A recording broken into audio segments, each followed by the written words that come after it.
अस्सलाम वालेकुम दोस्तों, इन साइड पे मौजूद फकर में खुशामदीद। आरिफ अलवी ने भी बहती गंगा से हाथ धो लिया और इक़्तिदार के आखिरी 60 दिनों में ना सिर्फ करोड़ों रुपए की खुद दिहाड़ियां लगाई हैं, बल्कि अपने खानदान के शीरखार बच्चे से लेकर बड़ी उम्र तक के हर एक शख्स को इस बहती गंगा में स्नान करने के लिए भरपूर सहूलत करी की है। उनको भरपूर मौके फराम किए कि जिन्ना लुटना है लुट लो, मैं तुहाडे नाल खलोता जे ते कल दा पता कोई नहीं, क्योंकि मैंने जब निकल जाना है वान इक़्तिदार से, फिर मैं होऊंगा, आप होंगे और बिल्लो दा कार होगा, जहां पर जाना एक मर्तबा हर एक के नसीब में लिखा जा चुका है। और वहां पर जाकर किसी के साथ क्या सिचुएशन बनती है ये बाद की बात है। अलबत्ता सदर साहब ने ये जो अपनी कार्रवाई डाली है, इसके बारे में बताया ये जा रहा है कि सदर साहब ने इस कार्रवाई के लिए बड़ा तवील इंतजार किया, बड़ा तवील, तकरीबन 5 साल का इंतजार किया उन्होंने। और 5 साल के इंतजार के बाद वो इस नतीजे पर यानी उस मुकाम पर पहुंच गए जहां पर उन्होंने जाना था। कैसे और किस तरीके से आरिफ अलवी साहब ने इस बहती गंगा से हाथ धोए हैं, बड़ी ही इंपॉर्टेंट इंफॉर्मेशन है जो आपके साथ शेयर करूंगा। लेकिन उससे पहले एक और खबर है जो आपके साथ शेयर करना बहुत ज़्यादा ज़रूरी है, और वो है पाकिस्तान की मईशत की बहाली और उस बहाली के लिए किए जाने वाले इकदाम। और उन इकदाम में पाकिस्तान की टॉप टियर लीडरशिप, चाहे वो सिविल और चाहे वो मिलिट्री ब्यूरोक्रेसी है, उसकी शमूलियत और उसको जो है ना इकोनॉमी को एक्सपेंड करने के लिए उनकी कोशिशें, जिनके नतीजे में पाकिस्तान को IMF की तरफ से इंटरम बेल आउट पैकेज मिला है $3 बिलियन का। अब ये जो है ना सब कुछ हो तो गया, पाकिस्तान को जो मीशत की बहाली के लिए एक मौका तो मिल गया, लेकिन वो तमाम लोग जिन्होंने बड़ी मेहनत करके पाकिस्तान को माशी तबाही के दहाने तक पहुंचाया था, जिन्होंने पाकिस्तान को इस माशी दलदल में धकेलने की कोशिश की थी, जिन्होंने ऑडियोज़ की थी, जिन्होंने फ़ोन कॉलें की थी, जिन्होंने ख़त लिखे थे, जिन्होंने जो है हर एक तरह की लॉबिंग की थी कि पाकिस्तान इस इकोनॉमिक मेस से बाहर ना निकल सके। और इसके लिए उन्होंने पाकिस्तान के पॉलिटिकल फ्रंट को भी बहुत ही ज़्यादा तुंदही के साथ इस्तेमाल किया था, और अब भी वो लोग बाज नहीं आ रहे। अब इतलात ये मिली हैं कि कुछ ऐसे अनासर हैं जिनका ताल्लुक यकीनी तौर पर वो उसी एक फ़िरके से है। फ़िरका मैं इस वजह से कहता हूँ कि सियासत के अंदर लोग नज़रियात से इख्तलाफ करते हैं। ये एक अजीबो गरीब सियासत है जहाँ पर इक़्तिदार में आने में नाकामी के पेश नज़र रियासत के साथ ही दुश्मनी की जा रही है। और उसका यकीनी तौर पर जो पहलू है हमारे सामने, जिसका अमली नमूना हमने देखा, वो 9 मई है, जहां पर बाज़ाब्ता तौर पर रियासत पर हमला किया गया। और आज मैं खबर आपको दे रहा हूं, ये भी वैसा ही हमला है जो पाकिस्तान की रियासत पर किया जा रहा है, और उसी फिरके की तरफ से किया जा रहा है जिन्होंने 9 मई किया था, यानी पाकिस्तान तहरीक इंसाफ, यानी पाकिस्तान तहरीक इंसाफ की टॉप टियर लीडरशिप, यानी कि इमरान खान साहब। ये वो लोग हैं जिन्होंने हमेशा से इस बात की कोशिश की थी कि पाकिस्तान की इकॉनमी और पाकिस्तान की सियासत को इस हद तक जमूद का निशाना बना दिया जाए कि इस बात को तसव्वुर कर लिया जाए कि पाकिस्तान की मईशत को अगर आगे बढ़ाना है, पाकिस्तान की मईशत को अगर अपने पैरों पर खड़ा करना है, तो फिर उसके लिए इमरान खान ही वाहिद ऑप्शन होंगे और इमरान खान के साथ ही गुफ्तगू करनी पड़ेगी। और इसके लिए इमरान खान साहब ने भरपूर कोशिशें की, लेकिन एक एक करके इमरान खान साहब का हर एक दाव भी नाकाम हो गया। और 9 महीने तो इमरान खान की सियासत के ताबूत में आखिरी कील ठोंक दी, लेकिन इसके बावजूद भी वो कहते हैं ना जी, डूबते को तिनके का सारा हाथ पाँव मारता रहता बंदा, कभी इधर जाने की कोशिश करता है, कभी उधर जाने की कोशिश करता है। इसी लास्ट डिच एफर्ट के अंदर भी इमरान खान साहब और उनसे ताल्लुक़ रखने वाले कुछ अफराद ने रियासत के ऊपर एक और हमला कर दिया है, और उसके नतीजे में कुछ खतूत हैं और कुछ ईमेल्स हैं, कुछ नहीं बल्कि काफ़ी ईमेल्स हैं जो पाकिस्तान से भी और पाकिस्तान से बाहर से भी वो तमाम अफराद ने की है जिनका नेक्सस किसी न किसी तरीके से इमरान खान के साथ जुड़ता है। और इन तमाम लोगों ने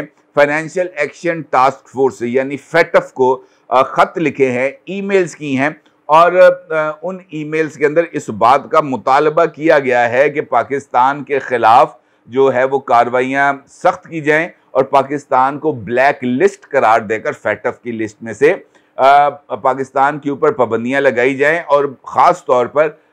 ये जो पाकिस्तान का एक इदारा है ड्रैप, यानी drug regulatory authority of Pakistan, उसके बारे में भी ख़त लिखे गए हैं। और ये कहा गया है कि पाकिस्तान के जो इदारे हैं, ख़ास तौर पर जो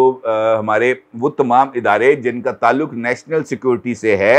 इन ईमेल्स के अंदर ये बात बताई गई है कि ड्रग रेगुलेटरी अथॉरिटीज़ के जो अकाउंट्स हैं या इसके अंदर जो तमाम लोगों को इनलिस्ट किया गया है जो बाहर से यहाँ से कुछ रॉ मटेरियल एक्सपोर्ट करते हैं, इंपोर्ट करते हैं, इस सारे चक्कर में मनी लॉन्ड्रिंग की जा रही है और पाकिस्तान से पैसे टेरर फाइनेंसिंग के लिए बैरून मुल्क और ख़ास तौर पर यूरोपीय ममालिक में भेजे जा रहे हैं। और ये बहुत ही ज़्यादा संगीन इल्ज़ाम है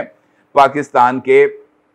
आला तरीन रियासती इदारों और रियासती इदारों से वाबस्ता शख्सियात के ख़िलाफ़। सवाल ये है कि ऐसा जो इल्ज़ामात हैं वो क्यों किए जा रहे हैं। ऐसे इल्ज़ामात का बुनियादी मकसद दो हैं और इसके भी नेक्सस जाकर आपको उसी कड़ी के साथ जुड़ेंगे जहां पर इमरान खान साहब और उनकी जमात ने अमेरिका को इन्वॉल्व करने के लिए बेतहाशा लॉबिंग कंपनीज और पीआर कंपनीज को इंगेज किया था, जिसके ऊपर वो लाखों डॉलर्स के अखराजात कर रहे हैं। और उसके नतीजे में उन्होंने यूरोपीय ममालिक और अमेरिका में राय आमा को इस हद तक मुनज़्ज़म करने की कोशिश की थी कि पाकिस्तान के लिए किसी तरह की इमदाद का मिलना या पाकिस्तान के लिए किसी तरह की सहूलत का हासिल होना बहुत ही ज़्यादा नामुमकिन होता चला जा रहा था। और उसके नतीजे में पाकिस्तान की मईशत भी सुकड़ रही थी और जो इंटरनेशनल ऑर्गेनाइजेशंस हैं, ख़ासतौर पर बड़ी मल्टीनेशनल कंपनीज, वो पाकिस्तान के साथ अपना जो तिजारत है उसको बहुत हद तक कम करती चली जा रही थी। और उसके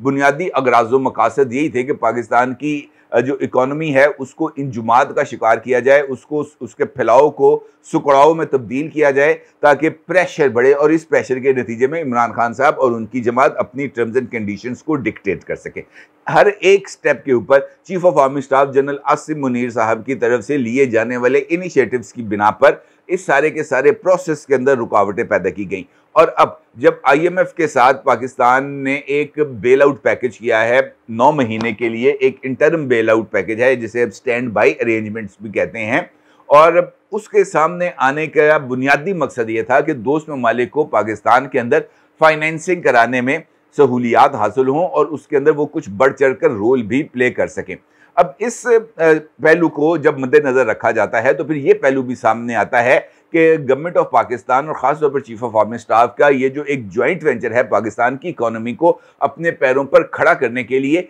ये भी जो वो लोग हैं जो रियासती इदारों पर हमला आवर होते रहे हैं उनको एक आंख नहीं भाता और उन्होंने इसी वजह से रियासत और रियासती इदारों के खिलाफ एक और मज़मूम प्रोपेगेंडा भी शुरू किया और रियासती स्ट्रक्चर के ऊपर एक और हमला भी किया। इस तरह के खतूत और ईमेल्स मिलने के बाद जब ये ईमेल्स आते हैं फैटफ के पास, तो फैटफ के जो रुकन ममालिक हैं उनके साथ इन चीज़ों को शेयर किया जाता है और ख़ास तौर पर फैटफ का जो अपना एक इंटरनल बॉडी है वो इन चीज़ों को स्क्रूटनाइज करता है और इन ईमेल्स पर और इन लेटर्स पर जो फैटफ को लिखे जाते हैं, फैटफ उसके ऊपर पाकिस्तान की अथॉरिटीज से जवाब मांगता है, जिसके ऊपर ये सारी की सारी कहानी खुल के सामने आती है कि जनाब ये तो एक और 9 मई होने जा रहा है। इसका मतलब ये है कि अगर ये मंसूबा कामयाब हो जाता है, अगर किसी न किसी तरीके से कोई ना कोई मिली भगत के ज़रिए इस तरह के कोई ट्रेसेस मिल जाते हैं कि वाक़तन मनी लॉन्ड्रिंग हुई या कम से कम राय आमा को ही गुमराह किया जाता है, तो फिर उसके नतीजे में पाकिस्तान का इकोनॉमिक रिवाइवल प्लान उसके ऊपर भी बहुत ज़्यादा सवालिया निशान आ जाएंगे और उन सवालिया निशानों से यकीनी तौर पर पाकिस्तान की इकोनॉमी को नुकसान पहुँचेगा। उसके साथ साथ अगर जो पाकिस्तान के वो तमाम ममालिक हैं जो जिनके साथ इस वक्त पाकिस्तान की कशीदगी चल रही है और वो भी फैटफ के अंदर इम्पोर्टेंट रोल प्ले कर रहे हैं, ये सारे लोग भी अगर इकट्ठा हो जाते हैं खुदा न खास्ता और उनका वार कारगर हो जाता है, तो फिर उसके नतीजे में क्या होगा, पाकिस्तान के ऊपर सैंक्शंस लग जाएंगी, इक्तिसादी पाबंदियाँ लग जाएंगी और उन इक्तिसादी पाबंदियों का नतीजा ये निकलेगा कि पाकिस्तान की ये जो इंटरनेशनल मार्केट तक रसाई महदूद हो जाएगी और उसके साथ पाकिस्तान के लिए गैर मुल्की सरमायाकारी के रास्ते भी महदूद हो जाएंगे। अब ये तमाम सबूत और ये तमाम रवाबत के सामने आने के बाद जो पाकिस्तान के स्टेट ऑर्गन्स हैं उन्होंने इस बात पर इत्तफाक है कि जनाब इस तरह के खतूत लिखना और इस तरह के रवाबत रखना इंटरनेशनल ऑर्गेनाइजेशन से और ख़ास तौर पर ऐसी ऑर्गेनाइजेशन से जो फाइनेंशियल डिसिप्लिन को मेंटेन रखने के लिए बहुत ही ज़्यादा रोल प्ले कर रही हैं, वो गद्दारी के ज़िम्रे में आता है। और वो तमाम अफराद जो किसी के कहने पर या अज़ खुद या किसी भी एजेंडे के ऊपर इस सारी गेम का हिस्सा बन रहे हैं, उन तमाम के खिलाफ आर्टिकल 6 के तहत कार्रवाई भी की जाएगी और उसके लिए FIA और ISI, MI, IB, special branch यानी तमाम खुफिया इदारों को मुतहर्रिक भी कर दिया गया है और इन तमाम अफराद को कैफ़रे किरदार तक पहुँचाने के लिए जो कार्रवाई है उसका आगाज़ भी कर दिया गया है और इन तमाम अफराद के पॉलिटिकल कनेक्शंस को भी आइडेंटिफाई करने का फैसला किया गया है ताकि पता चले कि ये तमाम लोग किसके इशारे के ऊपर ये सारी की सारी गेम करा रहे हैं। अब एक जानिब तो ये सब कुछ हो रहा है, दूसरी जानिब जो है भाई साहब जो है हमारे दंदान साज भाई साहब वो अपनी कार्रवाइयाँ डाली जा रहे हैं और उनका जो दांत हैं वो इस वक्त अंदर ही नहीं जा रहे। आपको याद होगा कि कुछ रोज़ पहले ये खबर आई थी और पूरा एक डिटेल सामने आई थी जिसके अंदर तकरीबन आरिफ अलवी साहब के ख़ानदान से ताल्लुक़ रखने वाले 16 अफराद और आरिफ अलवी साहब के स्टाफ के अंदर शामिल 15 अफराद ये गए थे हज के लिए सरकारी खर्च के ऊपर। और आरिफ अलवी साहब का चूँकि ये बतौर प्रेसिडेंट आखिरी गैर मुल्की दौरा है और सऊदी अरब का ये दौरा है, तो उसके बाद फिर कुछ वजूहात समझ में आ रही थी कि जनाब घड़ी तुसी जो है वो खाली इमरान खान को देनी, मेरे भी गुट तक घड़ी बनो, इस किस्म की कुछ सिचुएशन वहाँ पर डेवलप हो रही थी और ये राय सामने आ रही थी कि आरिफ अलवी साहब के लिए फ़ॉरेन ऑफिस के साथ जो है वो राब्ते किए गए हैं और पाकिस्तान का जो मिशन है सऊदी अरेबिया में उसको ख़ास तौर पर प्रेसिडेंट ऑफिस की तरफ से ये कहा गया था कि उनकी क्राउन प्रिंस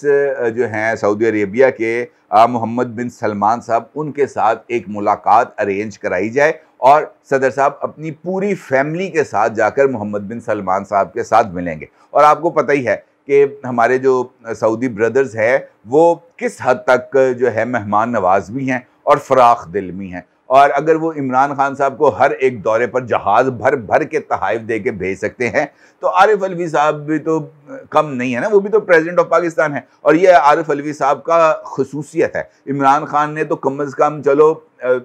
कम तरीन वैल्यू के ऊपर असेस करा कर तोशा खाना के अंदर अपने जो तहाइफ हैं वो जमा करा दिए। ये दंदान साज जो है प्रेसिडेंट आरिफ अलवी साहब, इन्होंने अपने किसी भी गैर मुल्की दौरे के दौरान कोई एक ऐसा जो तोहफा है वो डिक्लेयर ही नहीं किया। कभी तोशा खाने को ये बात बताई नहीं कि मैं फ़लाँ मुल्क गया था या फ़लाँ वक्त मुझसे मिलने आए थे, उन्होंने आके मुझे बतौर प्रेसिडेंट ये तोहफे दिए हैं, मैं इनको रिटेन रखना चाहता हूँ। मजाल है भाई ने ये बात बताई हो कि मुझे किसी ने सुई भी तोहफे में दी। अब प्रेसिडेंट अलवी साहब गए हैं, उनके साहबजादे गए हैं, उनके भाई गए हैं, उनकी भावजें गई हैं, आरिफ अलवी साहब के दामाद गए हैं, उनकी बेटियां गई हैं, उनके नवासे गए हैं, नवासियां गई हैं, पोते गए हैं, पोतियां गई हैं, तो और उनकी जो है जो मोहम्मद बिन सलमान साहब के साथ मुलाकात भी हो गई है और आरिफ अलवी साहब ने उसके ऊपर इस बात का इजहार भी किया है कि भाइयों के चेहरे पर प्यार भरी मुस्कुराहट से बढ़कर रिश्ते मोहब्बत का इजहार नहीं हो सकता। इसका मतलब ये है कि आरिफ अलवी साहब अपने जो एजेंडा है उसके अंदर वो कामयाब हो गए हैं और जो है ना खाना काबा के मोनोग्राम वाली घड़ी जो इमरान खान साहब ने उमर फारूक ज़हूर को बेच दी थी, इस तरह की कोई चीज़ तहाइफ जो है वो आरिफ अलवी साहब भी लेकर आ रहे हैं और ये जो उनका आखिरी दौरा है ये यकीनी तौर पर उनको एक मर्तबा फिर करोड़पति बना देगा, ना सिर्फ उनको बल्कि उनके तमाम ख़ानदान के अफराद को, बल्कि उनके उस तमाम स्टाफ को जो अपनी बीवी बच्चों को साथ लेके गए हैं सदर साहब के साथ जो है वो हज अदा करने। तो इसका मतलब ये है कि सब हंसी खुशी रहेंगे, हंसी खुशी जाएंगे, हंसी खुशी वापस आएंगे, कुछ घड़ियां लेके आएंगे, आईफोन लेके आएंगे, हीरों के नेकलेस लेके आएंगे, बुंदे लेके आएंगे और यहाँ पर लाकर डिक्लेयर नहीं करेंगे खाया पिया कुछ नहीं, गिलास तोड़ा 12 ने। ये है मेरी और आपकी किस्मत, जबकि इनकी किस्मत के अंदर ऐसे तहाइफ करोड़ अरब रुपए के मौजूद हैं और उन्हीं के ऊपर ही इनकी तमाम तर जो मुस्कुराहटें हैं उनका दारोमदार होता है। अपनी राय का ज़रूर इज़हार कीजिएगा। आपका बहुत शुक्रिया। अल्लाह हाफ़िज़।